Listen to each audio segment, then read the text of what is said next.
Good evening and welcome to Midnight Movie Club and another Antlers video. I thought we had broke down the last of the Antlers footage we were going to get, but I've just found out today that in an Australian trailer we actually got some brand new shots to take a look at. Now, we'll link the trailer down in the description box below if you would like to check it out for yourselves. The trailer is roughly the same as the first trailer we have seen before, just edited to a slightly faster pace with a few more shots.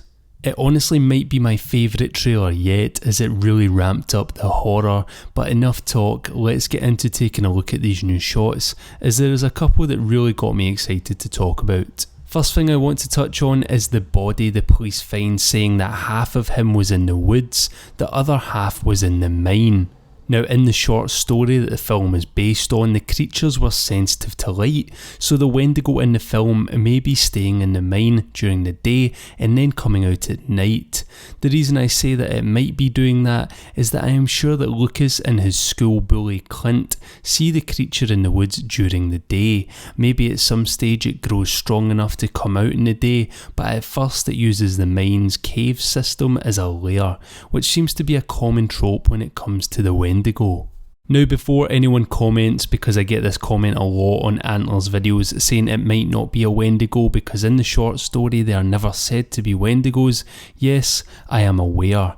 In the short story the creatures are never fully explained, but for the film's sake they have made them Wendigos. It's pretty obvious from the trailers that they are, and I've read a very early version of the script which mentions Wendigos on about page 5, so it's no secret. The creature or creatures in the film will be based off the Wendigo. Now that that's out the way, back to the trailer, and it's right after we hear about this body that's been ripped in half that we see the first clip of new footage. We see two men in the mines with that red lighting again, one with a mask on and one beside him, unmasked and bloody, who looks like he might already be dead. Then on the left of the screen we can see the signature antlers. It is a little hard to make out because of the lighting and how quickly it all happens in the trailer, but to me it looks like the Wendigo is dragging one of the men away, possibly deeper into the cave system, and injuring the other with its antlers.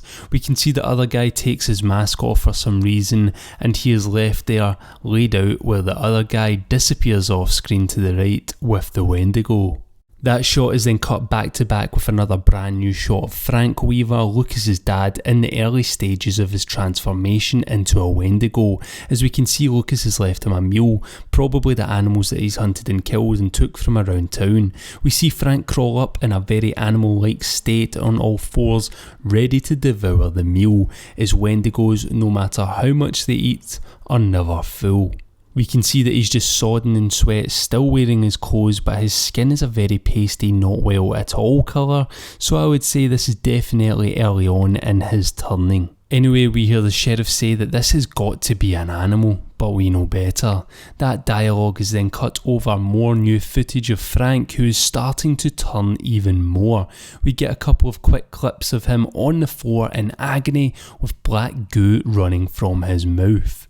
We then get a little bit more dialogue between Julia, Paul and Warren Stokes, who I'm guessing is a local native hunter who knows the land better than anyone and is trying to tell them that this is a diabolical spirit, a Wendigo. He doesn't say Wendigo here, but trust me, it's mentioned a lot in the early script, so I'd imagine it would be in the final draft quite a bit as well.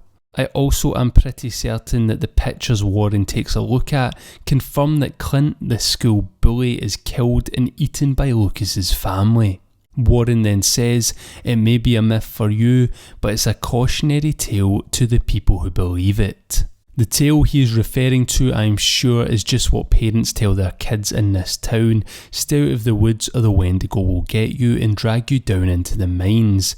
In the early script it is said that there is a whole other forest down in the mines that is the Wendigos, and he'll take you down there if you are out at night, or anyone who is lost by themselves in the woods. Then after this exchange we get to hear some bone crunching sound design when we see Frank Weaver's hand and arm come up into frame and start to twist and contort. Obviously he's becoming a Wendigo the more and more he feeds. Right now the sound design in the film is sounding fantastic, everything from the howls and screeches of the monster to the crunching changing sounds. I'm sure it will have a big impact in making the Wendigo attacks very visceral and frightening. Then after this it is mostly a lot of the same footage we have seen before and nothing we need to talk about too much, but there is one thing I want to touch on. First up we see Julia having nightmares, which is also in the early script that I've read, so that gives it some legitimacy. Julia's nightmares also seem to connect to what is going on with Lucas, so maybe the Wendigo spirit has something to do with that as well. Maybe it can mess with people mentally who get in its way, not just eat people. I want to talk about the emphasis on Frank Weaver wanting and needing his son Lucas. We once hear Lucas say he'll come for me, he needs me. Why is he coming for Lucas and why does he need him? Let me know what you think in the comments section. In the short story it was never explicitly revealed why they wanted Lucas, but I believe it was because his dad Frank had done some sort of ritual to become these creatures for himself and his two sons.